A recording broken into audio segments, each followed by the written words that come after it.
¿Cómo puedo resolver una suma de vectores utilizando el método del polígono desde GeoGebra? Como pueden ver en pantalla, tenemos aquí varios vectores: el vector v, el vector w, el vector r y el vector s. Si yo estoy resolviendo un problema de desplazamiento de fuerzas o que involucre vectores y necesito realizar la suma de estos para obtener ya sea un desplazamiento neto, una fuerza neta o cualquier otra magnitud resultante, puedo utilizar el método del polígono a través de la herramienta equipolente. Para poder utilizar esta herramienta va a ser necesario que yo indique con un punto la punta de cada uno de mis vectores. Ahora, recordemos que para llevar a cabo el método del polígono para la suma de vectores, necesitamos elegir un vector de referencia. En este caso yo voy a seleccionar el vector v. Para eso voy a cambiar el color de mi vector, accediendo a las opciones que tengo en la esquina superior derecha, y le voy a cambiar el color a azul. Una vez que está indicado nuestro vector de referencia, seleccionamos la herramienta equipolente y seleccionamos el primer vector que vamos a colocar en la cadena de vectores.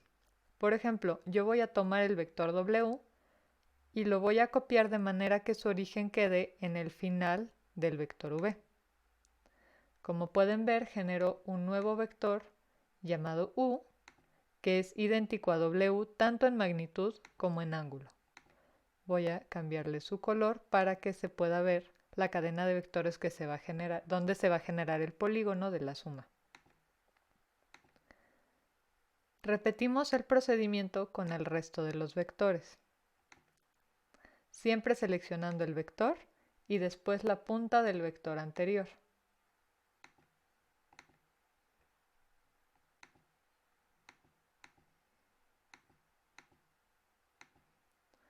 Al finalizar el polígono tendremos esta forma: el vector v, el vector w, el vector r y el vector s.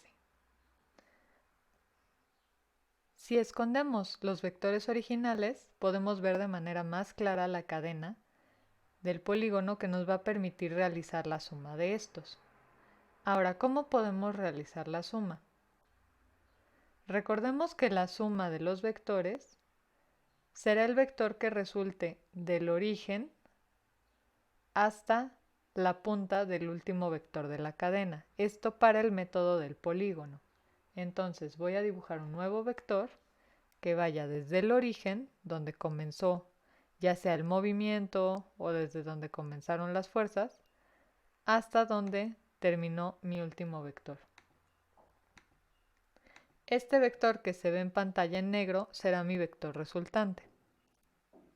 Para terminar el problema, lo único que restaría sería medir su ángulo, para lo cual, recordemos, necesitamos colocar un punto de referencia e indicar de dónde a dónde se va a medir.